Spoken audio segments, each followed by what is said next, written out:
Mick and Jen, thank you so much for joining me today. It's an honor just to be on stage with you.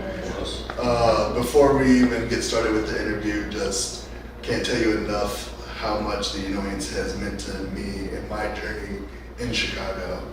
I believe in third spaces, and this is my third space, and it's changed my life. Oh, good. I'm glad it's not a good experience. Yeah, absolutely. All right, so to start off, Mick, you grew up in Hazard, Kentucky. I was born there. Okay. I grew up mainly in Ohio. Okay. Was it close to Cleveland, or? Yeah, Jennifer's from Cleveland.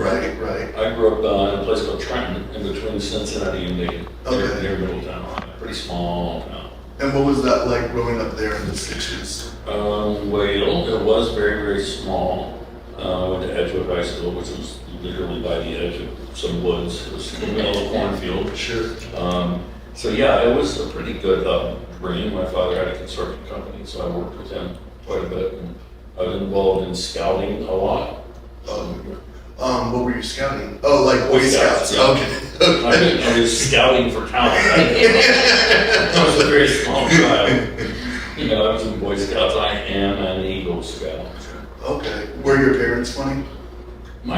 Yeah, I guess so in their own right. My dad laughs before everything he says, so. Okay. Not everything, but he does kind of, oh boy, that kind of thing. And Jen, you grew up in Cleveland, correct? Yeah. At what age did you decide that you wanted to become an actor? Pretty early. I started, I think when I was around 7 or 8, my aunt took me to drama classes, and I loved it. And so I remember my very first role, I was a babbling brook.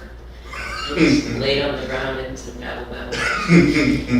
But then I got more into it in like 4th grade, and then by the time I got to 8th grade, I was fully like doing all the class shows and everything.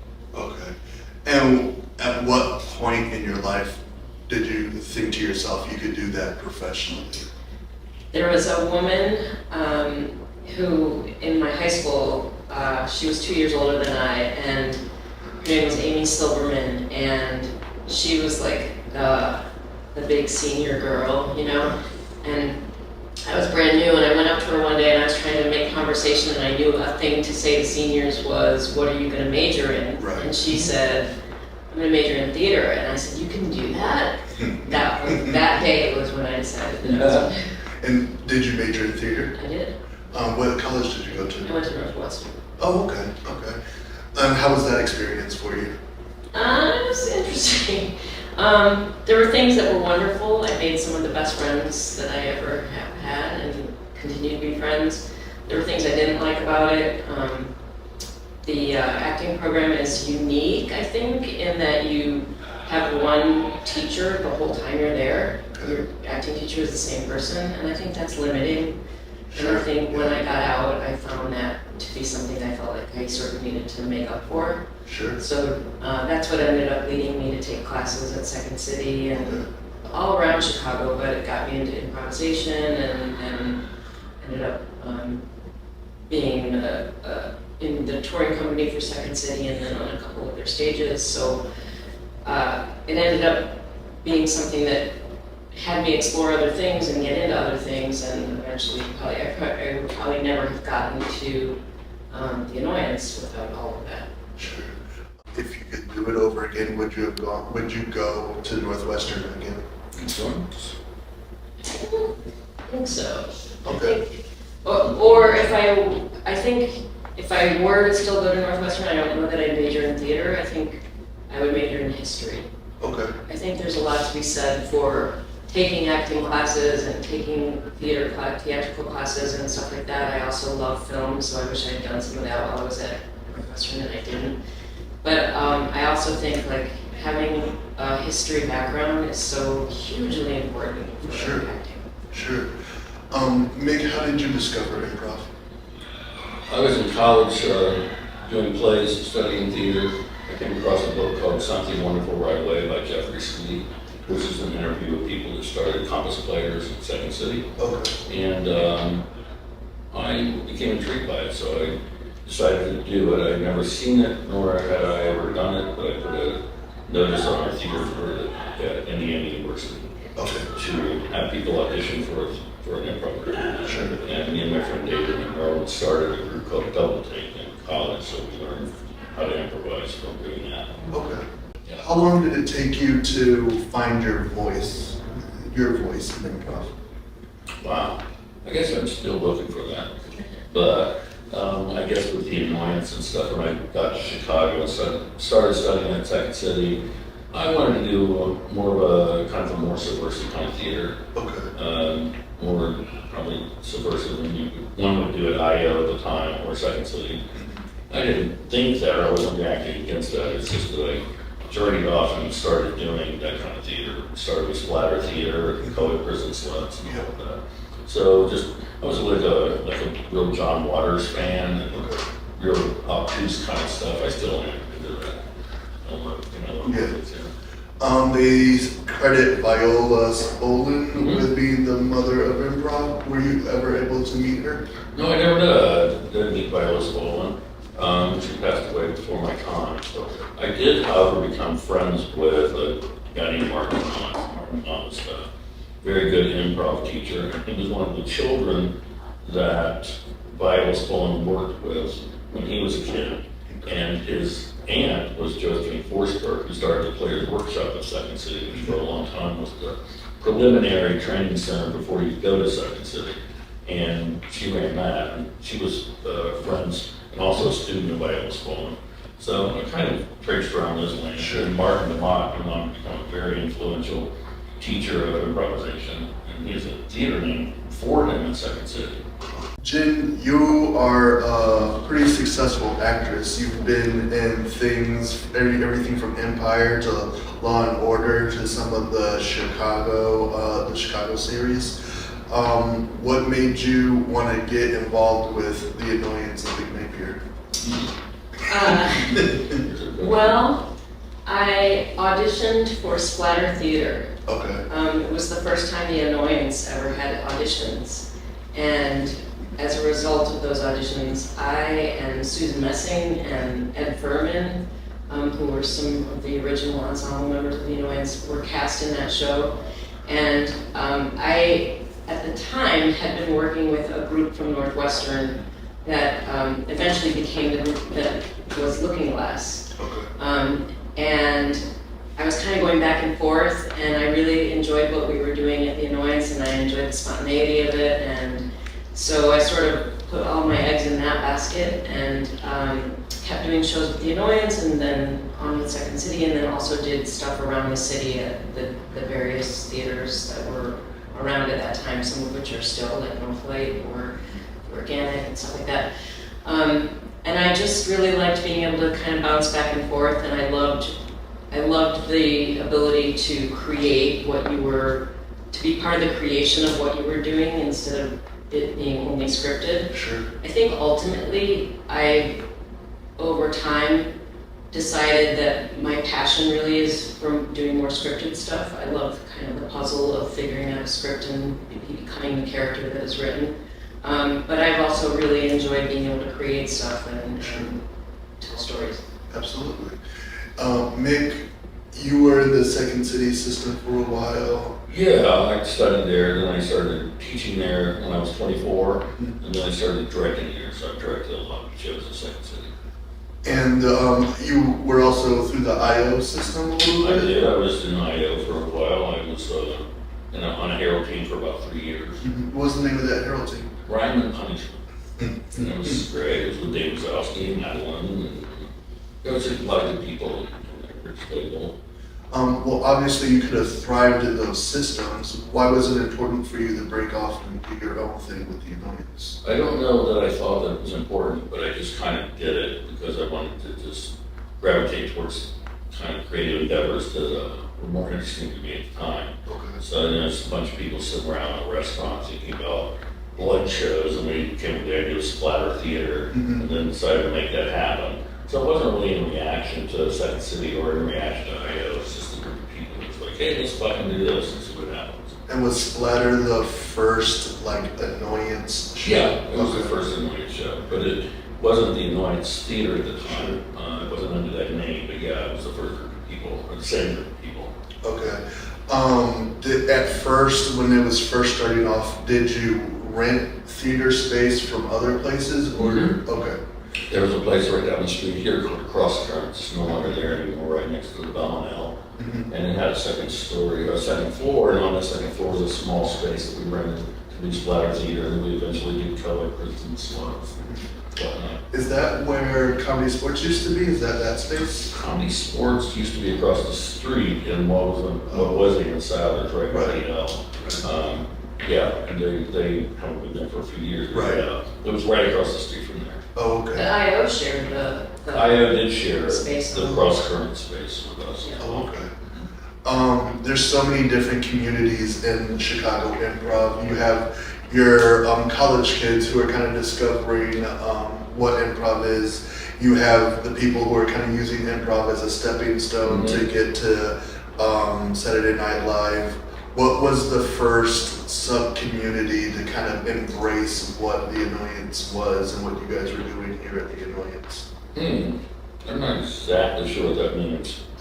I would say, oddly, the group of people that really got involved at first at the Annoyance were musical theater people. Oh, okay. Like, yeah, because all the people that people that really studied theater in college, some of them had done improv, some of them had not though. And so like all the first beginning shows that the Annoyance did, Co-Ed and Tippy and shows like that, All were musicals, and people that just were kind of like, had a shared theatrical background and wanted to create their own shows. Okay. At what point in starting the Annoyance did you guys feel like, hey, this is working, let's continue doing this? Well, the definition of working is because we're always like, 5 minutes away from bankruptcy. But the point creatively, I think artistically, is when we got our own space on Broadway years and years ago. We actually felt like we were becoming a legitimate, subversive, and alternative theater. And I think also the advent of us creating a training program that allowed us to a little more credibility and felt a bit more substantive. Sure. We got our footing. And we've been in 5 different places over the last few years. So Okay. this one that we're sitting in, we've been here 11 years, Okay. which is the most time we've been into it in this space. So that kind of longevity, oddly enough, getting a liquor license, all of a sudden you feel like, okay, we're a place, and now we have a liquor license. Sure. There's a certain amount of laws and all kinds of stuff you have to do in regard to the city to have a liquor license. So you kind of put your big boy pants on and grow up a little bit, and like, okay, we have a liquor license now, we have to really do this. Because for a long time, people would bring in coolers of beer and just sit on the floor. We had no way of being able to monetize, like checking people's IDs and all of that. So a lot of underage people would come in there. We would become known for that. And we were all drinking, didn't give a fuck. So all that kind of culture. But I think once we got a liquor license when we were at Broadway and Lawrence, it gave us a bit of credibility from the perception of that and from our own internally. Sure. The motto is you go to IO to learn improv, you go to Annoyance to learn how to break those rules. Do you guys agree with that mantra? I think to a degree. I believe Second City, that's kind of a long story for me, but I can probably make it brief. When I went, We have nothing but time. it's you, I'm 62. I've got fucking 10 years at best. No.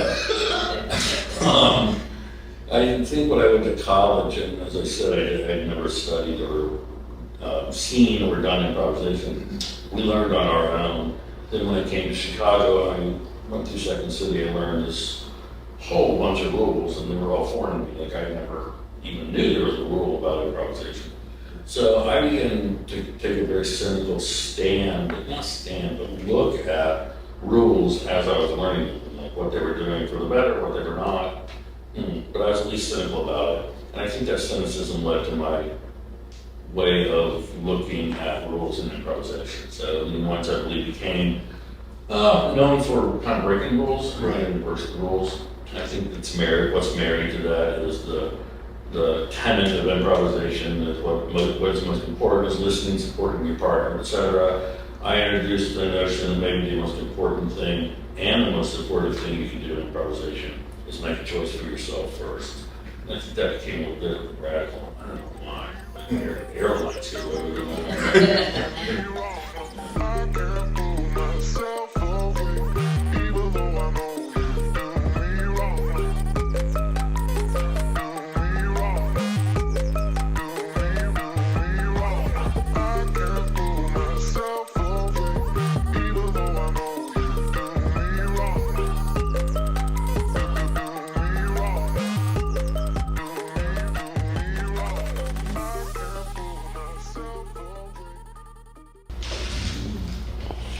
I've never seen that shirt, John.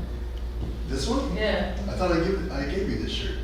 You did? I was pretty sure. I know I've given you a shirt. I was pretty sure it was this one.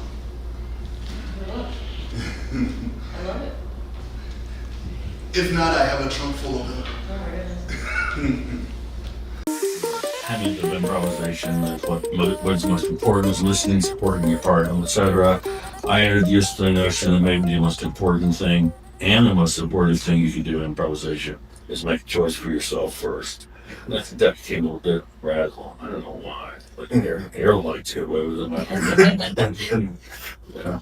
Mick, what was it about Jen that made you want her to be a business partner with you? Oh wow! I mean, just everything. We have a really good partnership. It's actually a partnership. I kind of hate it, but it is. And we've been together for 30 years now. We just got married 5 years ago, I believe. And Congratulations. thanks. Yeah, we got married online during the pandemic. This is a trip. And I don't know. I just think we work really well together. I don't know how else to say it. I feel really, I've always felt really good about it. Sure. One of the things that I like and appreciate the most about The Annoyance is that it is still an independent theater. What are your guys' stances on the corporate coming in and taking over other theaters in the city? I think there's a certain amount of the ability to sort of touch what's happening on a day-to-day basis that really takes someone being around and being part of the process of creation and learning the names of the people that are there and finding out what shows are being done and all of that. And I think that regardless of intention, some of that goes away when there's some corporate ownership. The corporate people that are, writing checks or whatever are not necessarily there night after night or in the afternoon when you're building a set or whatever and making decisions about just how you want things to be. And I feel like over the years, it's always been super important for Mick and I to feel like we have a feeling of what's going on in the theater and how we want things to be done. Everything from like Mick makes all the signs and art and wants them to be a certain way so that you feel a certain way. When we were building this place, I remember, saying like, do I need to order a sign that says staff bathroom? And Mick was like, no signs that say staff anything. And, like just being careful about what it feels like so that it feels like the kind of place where you can create and laugh and be yourself and experience joy. And I do think that takes a bit of a personal touch. There's a lot of creators that kind of come up and do like TikTok. Like that's an avenue for people to get discovered, or just an online presence. How important, or what's your take on that as opposed to people coming up through conservatories in the traditional way? Well, I think I have kind of mixed feelings about that. Not in a great way. I think it's great. Like I have a little say. I love when someone creates a little something on the internet, like they get a little something going to themselves. I love that. Okay. I love the gay dude right now is taking prompts language and doing a perfect lip sync to it as if he's a gay gnome, but it's prompts language. We have a fellow here named Matt that's coming here to do a show, and we discovered him through Instagram. He is a Instagram called Puppy Songs, and he writes songs about puppies, and he does a one-man show. And he's coming here to do that. So I love whenever someone that finds a little something, a little niche that does that. I think that's really cool. Then on the other hand, like with TikTok, it provides this invitation for people to do all kinds of stuff. So I have a very, given just what I've done, my whole life and immersed myself in this, I guess I have a somewhat elitist perception of what comedy is. So on the internet, I see extremely unsophisticated comedy that then brings a tear to my eye because it gets a ton of affirmation and hits and followers, etc. And I'm like, wow, this is so, like, comedically, this is so unsubstantive to share my opinion. Even though I do shows like co-ed prison sluts and all of that in my career in life, I perceive myself as being fairly savvy with comedy and have an extremely kind of complex sense of what comedy is and can be.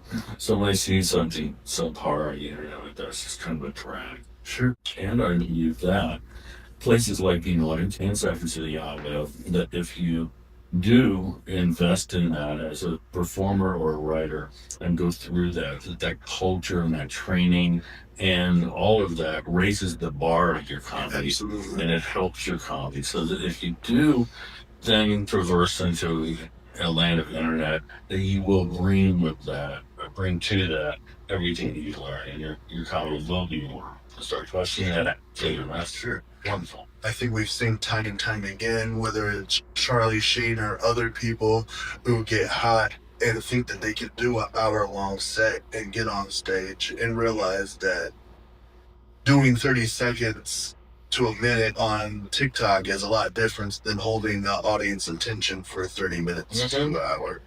And I think they find that out the hard way. Yeah. Yeah. I came across a channel yesterday on Instagram.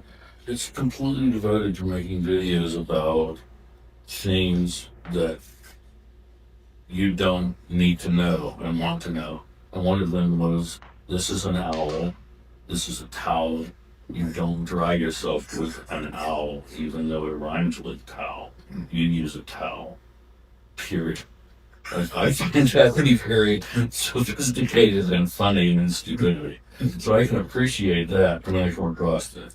But, if you see 10 videos of someone falling off a hooked step in a trailer park, and that's your channel. Right. You know what I mean? Yeah, so absolutely. It's been interesting business-wise, Sure. I think, to watch how the business is adjusting to these new streams of people getting online and making themselves known, because the industry's constantly chasing it, trying to figure out, well, what's the best way we can be the one to notice the people first. And so on audition notices now, they'll say, like, you have to have X number of followers in order to even do the audition or be submitted for it.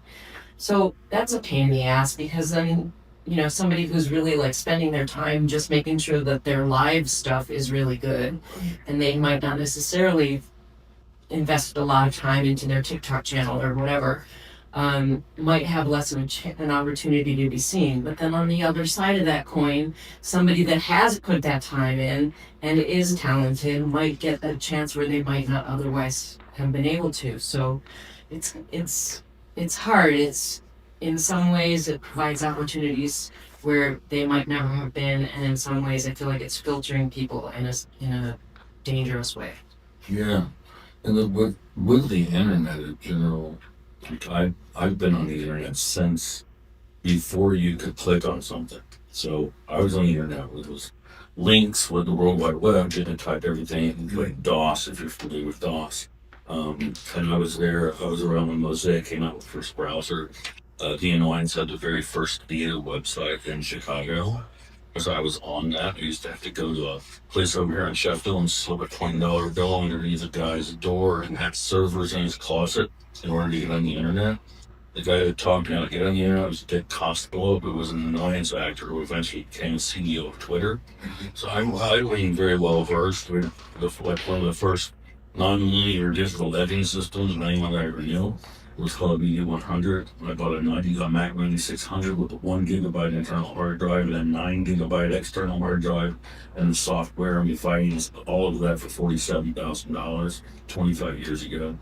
So we've been, on that, for a long time. You've seen the good of it and the bad of it and all of that stuff. So it's not foreign to us, but Sure. and Jennifer's embracing AI more than anyone that I know. So really get into my AI. So yeah, I guess it's good and bad. I mean, and And maybe what were Mick Engine, what were those early days like for improv in Chicago, like the 80s? well, I got here in 1986. Okay. So I started Annoyance when I was 27, but I started teaching in second city when I was 24. And it was a bit more, I mean, really, a lot of people ask me, how is it changed? And then the question I hate the most is, what do you think improv will be like in the future? Because I have a hard time answering that question. Sure. It's hard to say what it's going to be like next month. Well, it's also improvisation is the act of being on a stage, not knowing what you're going to say, and then saying something and making it up. Well, that very thing, is going to always be the same. How it's used, what medium it goes into, if it's used to develop material, it's just in and of itself be a show or performance that can go wherever. But the idea of improvisation is like asking me, like, what's gravity going to be like? Well, you're going to drop something that's going to fall to the floor in the same way 20 years from now. Sure. So it's kind of simple about that. What was it like in the 80s? I would say it did have a bit more of a radical sense to it. We did more shows, I think, than people do now. Yeah. We drank a lot more than people do now. One of my favorite days that I remember is when we had the Annoyance on Broadway at Briar. It was on Broadway, so there was a huge deck that oversaw Broadway, so we oversaw the Gay Pride Parade. There were at one point 47 people on this deck during Gay Pride. All of us were on X. And it's just it was a beautiful day. It's one of the best days I remember. So I don't think you see that kind of activity anymore. Sure. That would be some gummies on the face. Yeah. Before the midnight show on Saturdays. Well, that's for sure. I think also since we're like the structures weren't really there at that time, we were just all figuring out like when we started it was all one show. We were just doing co-ed prison sluts, and then slowly but surely it was like, hey, we could do shows on more nights of the week, and we could instead of doing the same show, what if we did like a different show Tuesday than we do on a Wednesday and stuff like that? That was not existent. Nobody did that. No one did that. I remember Dow Close coming into the theater and screaming at me like, where are you, he said, you prolific motherfucker. And what he was speaking to was the fact that we had 13 different shows a week at that time, which for us was insane. Now we have 30-something different shows a week here. But yeah, Jennifer's right now, sorry for interrupting you. I feel like that we were like the first model to do that. Most theaters that have one show, even the improv sketch theaters, you have one show running. Yeah. So we were very much at the time, I think, building the world of what this improv experience in Chicago could be, and everybody it was such a big part of our lives, both our work lives as well as our playtime and everything. Like you were just always going to the theater at night, seeing shows, seeing what other people were doing, going to openings, studying, taking classes, and then somewhere in there you're doing your day job. But it was just very much, it kind of overtook your life. I think to some degree it still is that way, but not quite the same. And now people will bounce a bit more. Like we would go, you go do a Herald at the IO, and then you stay there and try to get fun for 2 hours. Now, you're like coming here to a 6 o'clock show, whizzing off the IO at 7:30 show. If I'm doing an open mic somewhere, talking 10, then a midnight show, 2. It's crazy. So it's still different now. Jen, everyone really talks about the boys club and how it was in the early 2000s, but you've been around since the 90s.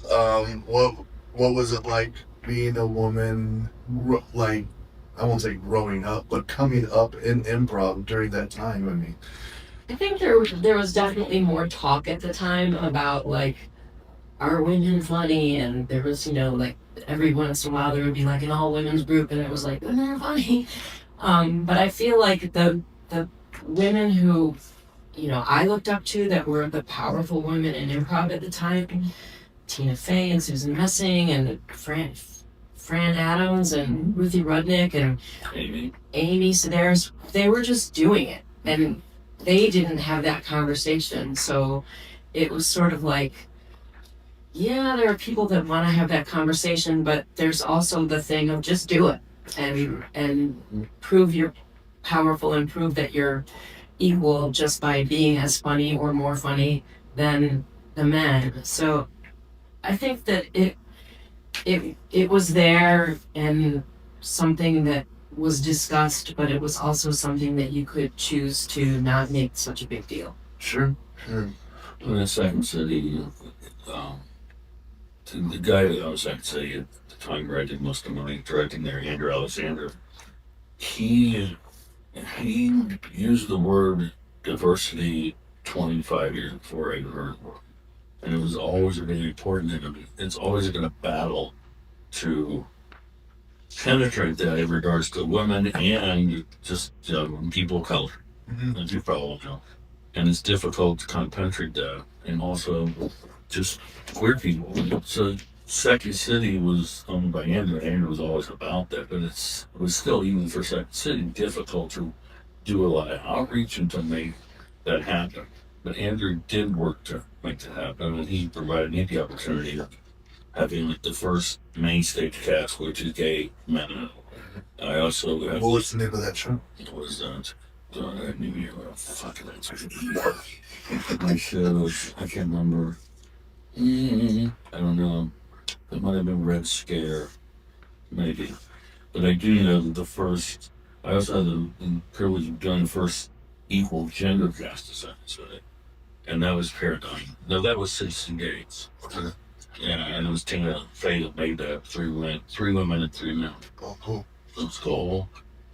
I enjoyed a lot of advances in that way because Second City's never gone back. They've had lots of queer people in their shows, lots of people of color, and lots of and gender equality.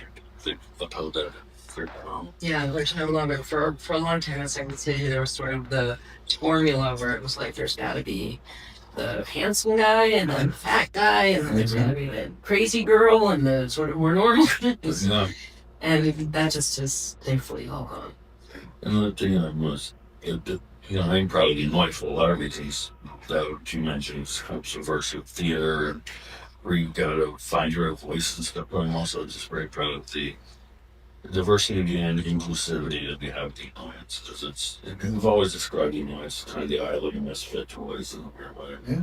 And it's a hugely queer theater, and it's very diverse in that way. That's the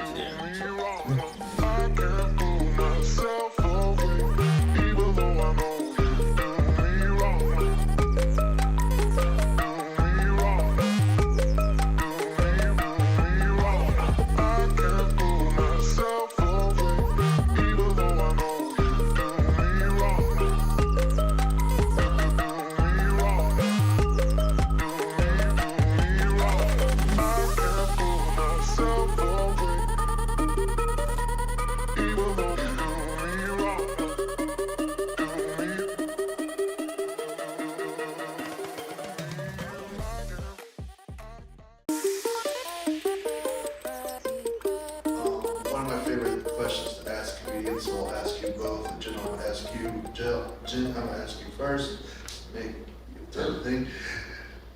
If your comedy style had parents, who would they be? That's a great question. Gosh, I have to go first. I'm gonna say Rob and Laura from the Dick Van Dyke Show. That's funny. Okay. You chose fictional. Is it fictional people? Doesn't matter. It doesn't matter. Oh, okay. Mine would be like, I would say the parents would be George and Martha from Who's Afraid of Virginia Woolf, but the uncle would be John Waters. I never thought about it before. But also I would throw in there, like, you're kind of asking me what are my common influences too, because I didn't have to throw in when I was a kid. Well, when I was a kid, there was no DVDs, no VCRs or anything. So I used to put a tape recorder, a little tape recorder next to the television, and record Saturday Night Live and listen to the audio. There was no way to record the image of it. Sure. When I was growing up. But I would listen to records too, and I was really into George Carlin, Stephen Martin, Red Fox, Richard Pryor. Those were my early comedy influences, along with my early Saturday Night Live. Interesting. And John Waters eventually. I kind of did the same thing without knowing like what I was doing. I recorded Sinbad. Oh, really? And would listen to it in the mornings in between Bob and Tom or whatever. If you could put together an all-star improv team throughout the history of people that you guys have worked with. Jeez, you are hard hitting here with these questions. Let me think. It could be a group. The people that I worked with? Yeah, both of you guys. Yeah. Oh, God, I mean, I would, if I had to choose, like, Jesus, that's tough. I mean, I know certain people that I worked with on board, like Scott Adsit, Steve Colbert, Tina Fey, Amy Sedaris, maybe Kevin Dorff. I'm just throwing out names. Like, John Hartman. John Hartman's so good. Brian Millman. I don't know. There's so many great people that I've had the pleasure of working with. Edie Bryant's great. Connor O'Malley. You know Connor? I do not. Oh, he was great. You know Edie Bryant? Edie Bryant's she was on Saturday Night Live forever, and her husband is Connor O'Malley, and we're good friends. They're both doing stuff here and stuff.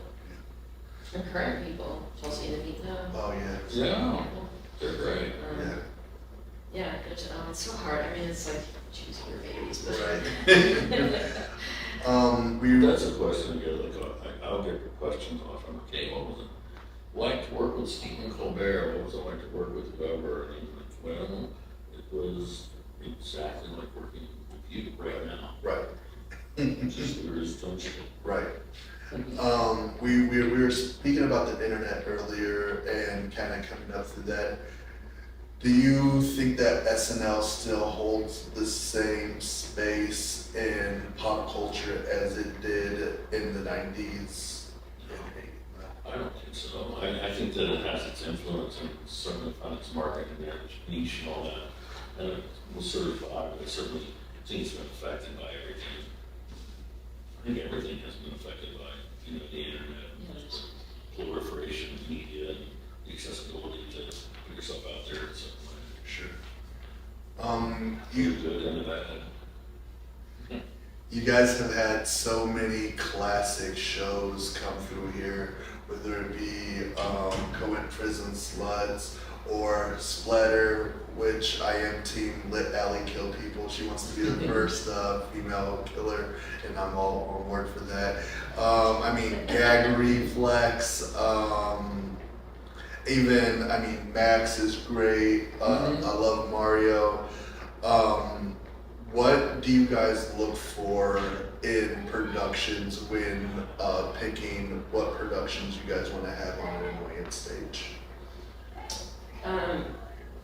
It's so interesting because it's definitely changed since we came here than it used to be at all the other theaters prior to coming to Belmont, just because we have 2 stages now and we are doing so many shows. So we do a lot more rental shows here than we never used to do that at any of our other theaters.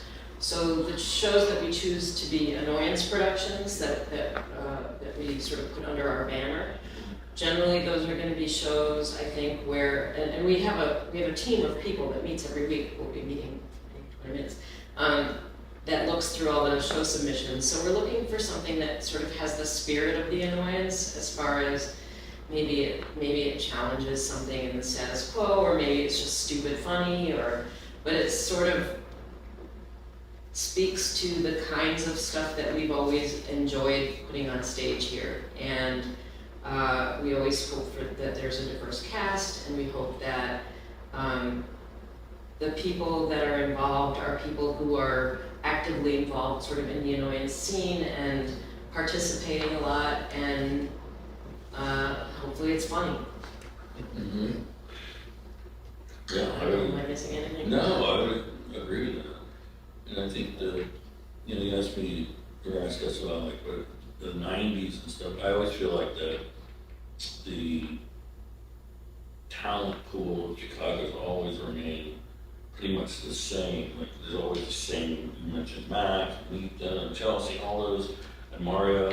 Like those people always are going to be around in Chicago. Like I don't look back and like that was the great era of Chicago improv. Because when I was 24, we were talking about like, oh, the great era of Chicago improv was 20 years ago. That was, when I was 24, it was 1988. So it's just always the same conversation, but it's always got the same degree and amount of people that are talented in Chicago that ebb and flow, and there's a sine curve, and it's always like sometimes there's a lot of great talented people, and then it kind of wanes, but then it always comes back. Right now, I think it's fine. Yeah, of course. Yeah. And how did you come up with the name The Annoyance? Well, in the bar, there's a thing on the wall with all of it's an actual copy of the actual thing where a bunch of us sat around drinking tequila all night, just threw out names, and in the morning we circled The Annoyance. So there's a lot of fun names on there. Unlucky Pets, the Brandly Affected Theater Company. There's a lot of really fun names on there to check out. But yeah, we just came with The Annoyance. I've always had mixed feelings about it. I like it anyway because it suggests that it is annoying and it's disruptive and it will disrupt theater and disrupt comedy and disrupt the scene. The thing I don't like about it is that it kind of depreciated from corporate opportunities in a weird way. Because you can have Upright Citizens Brigade and that becomes UCB. And that sounds like a corporate thing, right? UCB. Second City certainly got its own name. And probably Olympic IO. That sounds like something. And yeah, The Annoyance with co-ed prison slugs was quite a battle when you're talking fucking Motorola about doing a corporate workshop. Sure. So it was something to overcome. And when it's all said and done, and when people are thinking about, what would you like The Annoyance's reputation to have been in Chicago? When people look back on Chicago and they bring up Second City and IO and Annoyance, what would you like that reputation to have been? On the theater side, I'd like it to be really subversive, wild, funny shit, do all these weird ass things and it's funny. On the training side, a place where someone would feel empowered and find their own comedic voice, and a training center that's not afraid to give people hopefully kind and direct information about what they're doing and how to find their voice. I love, just over the years, we've been around long enough now that we'll see people that come back to Chicago or something with their kids or on a trip after they've moved out to the suburbs or whatever. And I love hearing them say, we had the best time there, as opposed to we saw the best show. I always want people to say, we saw a great show there, but I love when people say we had the best time there, because it means that it wasn't just the show, it was also the experience. Sure. Sitting at the bar, or meeting people or whatever, that people have just a really wonderful time hanging out. Never thought of that. All right. Well, thank you guys for joining me Thank you. today. I really appreciate it. Thank Thank you. you very much. Thank